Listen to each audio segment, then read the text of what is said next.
अस्सलाम वालेकुम स्टूडेंट्स, मैं हूं शाकिर हुसैन, आपका physics teacher. Dear students, unit number 4 forces का घुमाने का असर। इस चैप्टर में से आज हम एक इम्पॉर्टेंट लॉन्ग क्वेश्चन डिस्कस करेंगे जो कि इक्विलिब्रियम से मुतालिक है और इसके साथ साथ इक्विलिब्रियम की शराइत में से इक्विलिब्रियम की पहली शर्त को डिस्कस करेंगे। इसको डिटेल से डिस्कस करने के लिए आइए चलते हैं लाइट बोर्ड की तरफ। डियर स्टूडेंट्स, इक्विलिब्रियम क्या होती है, इसको समझने से पहले हम ज़रा कुछ मिसालें समझते हैं। एक बॉडी जो कि रेस्ट में है या वो यूनिफॉर्म वेलोसिटी से एक सीधी लाइन में हरकत कर रही है, तो वो जो बॉडी है वो इक्विलिब्रियम में होगी। ठीक है, मिसाल के तौर पर एक किताब है जो मेज़ पर पड़ी हुई है, या एक फ्रेम, पिक्चर फ्रेम जो कि दीवार के साथ लटका हुआ है, वो रेस्ट में है। ये जो रेस्ट की इनकी हालत है, इसको हम कहेंगे इक्विलिब्रियम में। तो कोई जिस्म इक्विलिब्रियम में कब होता है? एक बात आपने याद रखनी है कि कोई जिस्म इक्विलिब्रियम में तब होता है जब उस पर अमल करने वाली तमाम फोर्सेस का रिजल्टेंट सिफर हो। ठीक है, अब स्टूडेंट्स सबसे पहले देखते हैं कि इक्विलिब्रियम की डेफिनेशन क्या है।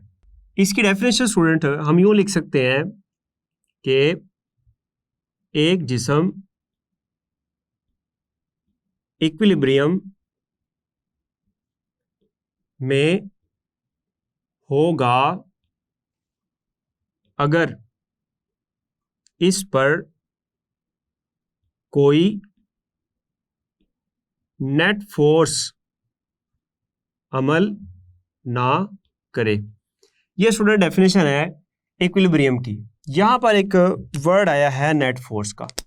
नेट फोर्स क्या होती है, इसको हम ऑलरेडी जब हमने न्यूटन का मोशन का पहला कानून पढ़ा था वहाँ भी हमने इसको डिस्कस किया था। और मज़ीद मैं आपको बता देता हूँ कि नेट फोर्स ये होती है, मिसाल के तौर पर आपके पास ये कोई जिस्म है, ठीक है, इस पर दो फोर्सेस इस तरफ लग रही हैं, F1 लेट्स सपोज ये 10 न्यूटन है, और F2 भी इधर ही लग रही है, ये फर्ज कर लेते हैं ये 5 न्यूटन है। और इस तरफ से दो फोर्सेस इस पर और लग रही हैं। इसमें से एक फोर्स है, इसको मैं F3 कह देता हूँ, ये है जनाब हमारे पास 8 न्यूटन, और इसको मैं कह देता हूँ F4, और ये है हमारे पास 7 न्यूटन। अब देखें इस ब्लॉक पर कितनी फोर्सेस कुल लग रही हैं, कुल 4 फोर्सेस लग रही हैं। 2 बाईं तरफ से लग रही हैं और 2 दाईं तरफ से लग रही हैं। तो जो फोर्सेस बाईं तरफ से लग रही हैं स्टूडेंट्स, उनका मजमुआ क्या होगा, 10 जमा 5 कितना हो जाएगा, ये 15 न्यूटन। और जो दाईं तरफ से लग रही है उनका मजमुआ क्या होगा, 8 जमा 7, ये कितना हो गया, 15। तो चूंकि दोनों ऑपोजिट डायरेक्शन में, तो यहाँ -15 माइनस 15 क्या हो जाएगा, 0। तो नेट फोर्स कितनी लगेगी, 0 न्यूटन। ये होती है नेट फोर्स, कि सारी फोर्सेस को जमा माइनस करके जो बाकी उनका रिजल्टेंट बचेगा वो कहलाएगी नेट फोर्स। ठीक है, अब स्टूडेंट्स इक्विलिब्रियम की कुछ मिसालें हैं जिसमें मैंने लिखा है मेज पर पड़ी हुई किताब या दीवार पर लटका हुआ फ्रेम इक्विलिब्रियम में है। क्यों? उन पर जो नेट फोर्स है वो क्या होगी, 0 होगी। मिसाल के तौर पर किताब जो मेज पर पड़ी हुई है उसका जो वजन है वो नीचे की जानिब अमल कर रहा है, और उस मेज की जो उफकी सतह है उसका नॉर्मल रिएक्शन ऊपर की तरफ अमल कर रहा है। तो ये दोनों बैलेंस कर देते हैं एक दूसरे को, और इस तरह से किताब किस में है, रेस्ट में है, यानी कि हम ये कह सकते हैं कि ये इक्विलिब्रियम में है। और इसी तरह से दीवार पर लटका हुआ फ्रेम इक्विलिब्रियम में है। और इसके अलावा स्टूडेंट्स आप देखें, आपके ऊपर जहां ये इक्विलिब्रियम का टॉपिक है उसकी राइट साइड पर आपको एक लकड़ी का ब्लॉक नजर आ रहा होगा जो 2 रस्सियों के साथ बांधा हुआ है, और आप देख सकते हैं कि उसमें 2 जो रस्सियां, उनमें जो टेंशन है वो ऊपर की तरफ है, और उस जो लकड़ी का ब्लॉक है जिसको गैली कहते हैं उसका जो वजन है वो नीचे की जानिब अमल कर रहे हैं। तो वजन और उन डोरियों में जो टेंशन है वो दोनों एक बराबर हो गए। तो इस तरह से वो जो लकड़ी का ब्लॉक है वो रेस्ट में है, और हम ये कह सकते हैं कि ये इक्विलिब्रियम में है। और एक और मैंने आपके सामने मिसाल लिखी है, एक हमवार सड़क पर यूनिफॉर्म वेलोसिटी से चलती हुई कार। तो एक हमवार सड़क पर एक यूनिफॉर्म का क्या मतलब होता है, कांस्टेंट वेलोसिटी से जो कार हरकत कर रही है वो भी किस में होगी, वो भी इक्विलिब्रियम में होगी। और इसके अलावा एक हवाई जहाज जो कि यूनिफॉर्म वेलोसिटी से उड़ रहा है उसको भी हम कह सकते हैं कि ये इक्विलिब्रियम में है। और यहाँ मैंने एक बड़ी इंपॉर्टेंट बात आपके लिए लिखी है नोट करके। ये बात क्या लिखी है मैंने कि कोई भी जिस्म इक्विलिब्रियम में होता है अगर वो रेस्ट में हो या यूनिफॉर्म वेलोसिटी से हरकत कर रहा हो। ये बात आपने बस याद रख लेनी है, कोई जिस्म रेस्ट में है तब भी वो इक्विलिब्रियम में है, अगर वो यूनिफॉर्म वेलोसिटी से हरकत कर रहा है तब भी वो इक्विलिब्रियम में है। हाँ, यहाँ इनको कुछ नाम भी देते हैं, जैसे अगर कोई जिस्म रेस्ट में है तो उसको हम कहते हैं ये स्टैटिक इक्विलिब्रियम में है, और अगर कोई जिस्म यूनिफॉर्म वेलोसिटी से हरकत कर रहा है तो हम कहते हैं कि ये डायनामिक इक्विलिब्रियम में। ये यहाँ पर नहीं है, जब आप फर्स्ट ईयर में जाएंगे तो वहाँ की फिजिक्स में, फर्स्ट ईयर की फिजिक्स में आप ये देखेंगे। ठीक है, तो अब इक्विलिब्रियम के बाद स्टूडेंट्स कोई जिस्म इक्विलिब्रियम में कब हो सकता है, कि इसको समझने के लिए इक्विलिब्रियम की दो शराइत है। एक जिस्म के इक्विलिब्रियम में होने के लिए उस जिस्म को इक्विलिब्रियम की दो शराइत पर पूरा उतरना पड़ता है। वो दो शराइत कौन सी है, उनमें सबसे पहले हम डिस्कस करते हैं इक्विलिब्रियम की पहली शर्त। ठीक है, तो मैं आपके सामने लिखता हूं इक्विलिब्रियम की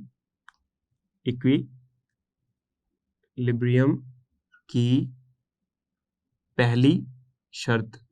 टोटल कितनी शराइत मैंने बताई है स्टूडेंट्स? टोटल दो शराइत बताई है, उसमें से हम पहली शर्त को डिस्कस करने लगे। तो पहली शर्त क्या है स्टूडेंट्स? इक्विलिब्रियम की पहली शर्त ये कहती है कि कोई भी जिस्म इक्विलिब्रियम की पहली शर्त पर पूरा उतरता है कब? अगर उस पर अमल करने वाली तमाम फोर्सेस का रिजल्टेंट क्या हो? सिफर हो। तो ये डेफिनेशन है, मैं यहां लिख भी देता हूं। कोई भी जिस्म इक्विलिब्रियम की पहली शर्त पर पूरा उतरता है कब? अगर उस पर अमल करने वाली तमाम फोर्सेस का रिजल्टेंट क्या हो? रिजल्टेंट सिफर हो। तो ये स्टूडेंट है हमारे पास इक्विलिब्रियम की पहली शर्त की डेफिनेशन। अब इसको हम इसकी वजाहत देखते हैं कि इसकी वजाहत क्या होगी। इसकी वजाहत के लिए स्टूडेंट फर्ज कर लेते हैं कि कोई जिस्म है, कोई ब्लॉक फर्ज कर लें आप, उस पर मुख्तलिफ फोर्सेस लग रही हैं। ठीक है, मैं यहां लिखता हूं फर्ज करें एक जिस्म पर बहुत सी फोर्सेस अमल कर रही हैं, जैसा कि F1, F2, F3 and so on Fn। यानी कि इनको नाम दे दिया ना, बहुत सारी फोर्सेस हैं। वो कितनी फोर्सेस हैं? हमने कह दिया वो n फोर्सेस है। n सर कितनी हुई? चाहे वो 10 फोर्सेस हो, वो 20 हो, वो 30 हो, हमें इससे गरज नहीं, हमने कह दिया वो n फोर्सेस है। तो ये उस पर अमल कर रही हैं। आप स्टूडेंट्स इक्विलिब्रियम की पहली शर्त के मुताबिक हम ये लिख सकते हैं, मैं यहाँ लिखता हूँ, बस इन सब का मजमुआ क्या होगा? इन सब को जब आप जमा करेंगे तो रिजल्टेंट क्या आना चाहिए? सिफर आना चाहिए। इक्विलिब्रियम की पहली शर्त ये कहती है। तो हम यहाँ लिख सकते हैं बस F1 जमा F2 जमा F3 जमा सो ऑन जमा Fn किसके बराबर होना चाहिए स्टूडेंट्स? सिफर के बराबर होना चाहिए। ठीक है जी। अब स्टूडेंट्स ये देखिए, इसको हम एक और तरह से भी लिख सकते हैं, बजाय इसके कि आप F1, F2, F3 and so on Fn लिखें, आप इसको स्टूडेंट्स यूं भी लिख सकते हैं, सिग्मा F बराबर 0। यहां पर ये सिग्मा क्या चीज है स्टूडेंट्स? ये जो सिग्मा है, ये अलामत सिग्मा, ये वाली जो अलामत है, ये एक यूनानी लफ्ज है। क्या है? एक यूनानी लफ्ज है। अलामत सिग्मा यूनानी लफ्ज है। अब इसका क्या मतलब होता है? इस यूनानी लफ्ज सिग्मा का क्या मतलब होता है? इसको मैं यहां लिख देता हूं सिग्मा, और इंग्लिश में कैसे लिखेंगे? SIGMA sigma. ठीक है। ये जो सिग्मा है इसका क्या मतलब होता है? इसका मतलब होता है मजमुआ का। क्या मतलब होता है? सिग्मा मजमुआ को जाहिर करता है। ठीक है स्टूडेंट्स, अब ये सिग्मा एफ लिखने का क्या मतलब है? सिग्मा एफ बराबर 0 लिखने का मतलब है कि F1, F2, F3, F and so on जितनी भी फोर्सेस हैं, इन सारी फोर्सेस का जो मजमुआ होगा वो क्या होगा? 0 होगा। अब स्टूडेंट्स, अगर हम इसके अलावा इसको यूं लिखना चाहें, इसके x कंपोनेंट में और y कंपोनेंट में, तो हम यूं लिख सकते हैं, मैं यहां लिखता हूं फोर्सेस के x कंपोनेंट्स। फोर्सेस के जो x कंपोनेंट है स्टूडेंट्स, उनका मजमुआ भी क्या होगा? फोर्सेस के x कंपोनेंट का मजमुआ भी 0 होगा। ठीक है, तो मैं यहां लिख देता हूं फोर्सेस के x कंपोनेंट्स का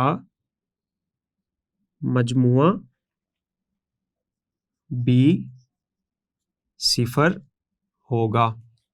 क्या मतलब हुआ इस बात का?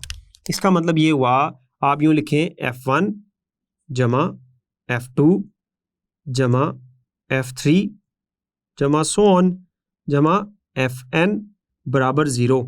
और चूंकि x कंपोनेंट्स की बात हो रही है तो यहाँ F1 के साथ x लिख दें, 2 के साथ x लिख दें, 3 के साथ x लिख दें और n के साथ x लिख दें।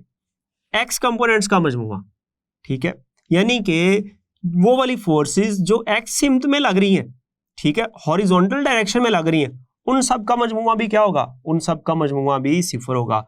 और इसको अगर हम सिग्मा की फॉर्म में लिखना चाहें तो कैसे लिख सकते हैं? इसको हम लिखेंगे सिग्मा एफ, यहां आपने x लगा देना, ठीक है, बराबर 0।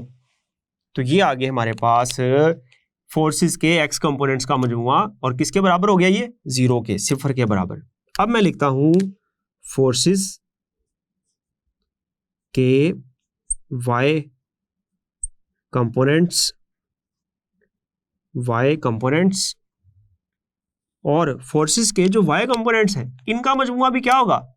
इनका मजमुआ भी 0 होगा, यानी कि 0 होगा। तो हम ये लिख सकते हैं, मैं यहाँ डायरेक्ट लिख सकता हूँ, आप यहाँ एक बात लिख सकते हैं कि फोर्सेस के x की जगह क्या लिखेंगे? y कंपोनेंट्स का मजमुआ भी 0 होगा, और वो ऐसे लिखेंगे आप F1 जमा F2 जमा F3 जमा सो ऑन जमा Fn किसके बराबर स्टूडेंट्स? 0 के बराबर। अब चूंकि ये y कंपोनेंट्स हैं तो 1 के साथ भी y लगा दे, 2 के साथ भी y लगा दे, 3 के साथ भी y लगा दे और n के साथ भी y लगा दे। अब अगर इसको समेशन फॉर्म में यानी कि सिग्मा की फॉर्म में लिखना चाहें तो कैसे लिख सकते हैं? इसको हम लिख सकते हैं सिग्मा एफ y बराबर 0। तो ये स्टूडेंट्स हमारे पास मुख्तलिफ फॉर्म्स में जो इक्विलिब्रियम की पहली शर्त है वो आ गई। अब स्टूडेंट्स यहाँ से एक MCQ भी पूछा जाता है, ये है इक्विलिब्रियम की पहली शर्त की हिसाबी शक्ल सिग्मा एफ बराबर 0, और वो आपसे पूछेगा कि इक्विलिब्रियम की पहली शर्त के मुताबिक सिग्मा एफ बराबर 0 होना चाहिए, सिग्मा एफ एक्स बराबर 0 होना चाहिए, सिग्मा एफ वाई बराबर 0 होना चाहिए, या तमाम 0 होने चाहिए। तो आप क्या लिखेंगे? तमाम, A, B और C। ठीक है, अब इसके बाद इसकी मिसाल क्या हो सकती है?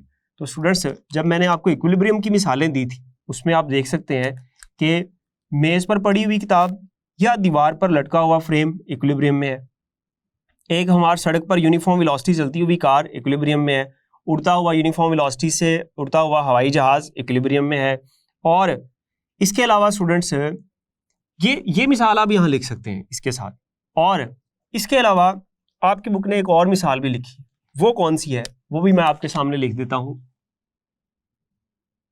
और वो मिसाल ये है स्टूडेंट्स, आप देख सकते हैं आपकी बुक पे साइड पर एक आपको छाता बरदार यानी कि पैराट्रूपर गिरता हुआ नजर आ रहा होगा। वो जो पैराट्रूपर है स्टूडेंट्स वो यूनिफॉर्म वेलोसिटी से नीचे गिर रहा है। तो अब वो जो पैराट्रूपर है वो भी क्या होगा, वो इक्विलिब्रियम में होगा, और ये इक्विलिब्रियम की पहली शर्त को पूरा कर रहा है। तो हम यहां लिख सकते हैं कि यूनिफॉर्म वेलोसिटी से गिरता हुआ छाता बरदार भी इक्विलिब्रियम में है। क्यों इक्विलिब्रियम में है? क्योंकि यूनिफॉर्म वेलोसिटी से गिर रहा है। ठीक है स्टूडेंट्स, अब ये टॉपिक जो इक्विलिब्रियम की पहली शर्त है वो यहां मुकम्मल हो जाता है, और इसके फौरन बाद एक मिसाल है, इसको भी डिस्कस कर लेते हैं। वो मिसाल मैंने आपके सामने लिखी है स्टूडेंट्स। इसमें कह रहा है कि एक ब्लॉक जिसका वजन 10 न्यूटन है, 10 न्यूटन क्या चीज है स्टूडेंट्स, उसका वजन है, एक डोरी के साथ लटक रहा है, जैसा कि शक्ल 4.29 में दिखाया गया है। डोरी में टेंशन मालूम कीजिए। ठीक है, तो स्टूडेंट्स ये डायग्राम भी मैंने आपके सामने बना दी है। इस डायग्राम में आपको एक ब्लॉक नजर आ रहा है, इसका वजन नीचे की जानिब अमल कर रहा है, और ये डोरी जिसके साथ ये बंधा हुआ है उसमें जो टेंशन है वो किधर है स्टूडेंट्स, वो ऊपर की तरफ अमल कर रही है। तो आप मालूम करें ये टेंशन कितनी है, इसमें डोरी में टेंशन मालूम करनी है। तो यहाँ स्टूडेंट्स इसको हल करते हैं हम। यहाँ इसको हल करने के लिए हम इक्विलिब्रियम की पहली शर्त को इस्तेमाल करेंगे। तो यहाँ मैं लिखता हूँ इक्विलिब्रियम की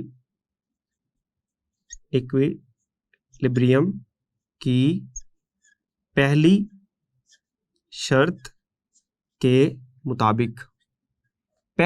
मुताबिक, स्टूडेंट्स सिग्मा एफ एक्स ये भी 0 होना चाहिए और सिग्मा एफ वाई भी 0 होना चाहिए। तो देखें स्टूडेंट्स, इस ब्लॉक पर एक्स सिम्त में कोई फोर्स लग रही है? बिल्कुल भी नहीं। इस ब्लॉक पर वाई सिम्त में कोई फोर्स लग रही है? डेफिनेटली लग रही है। कौन सी है? आप कहेंगे सर एक वजन है इसका जो कि नीचे की जानिब अमल कर रहा है, और एक डोरी में टेंशन है जो कि ऊपर की जानिब अमल कर रही है। तो अब यहाँ पर इसको तो हम नहीं कंसीडर करेंगे, हम सिग्मा एफ वाई वाली जो कंडीशन है वो यहाँ इस्तेमाल करेंगे। तो यहाँ हम इसको हल कर सकते हैं बस। अब यहाँ कैसे करना है इसको, तो देखिएगा स्टूडेंट्स, यहाँ दो फोर्सेस लग रही हैं ब्लॉक पर, टेंशन टी ऊपर की तरफ और वजन नीचे डाउनवर्ड। ठीक है, अब यहाँ पर आपने ये काम करना है, अगर आप टेंशन को पॉजिटिव लेते हैं तो वजन को आपको क्या लेना पड़ेगा? नेगेटिव लेना पड़ेगा। तो इसका मतलब है आप यूं लिख सकते हैं कि T माइनस W बराबर 0।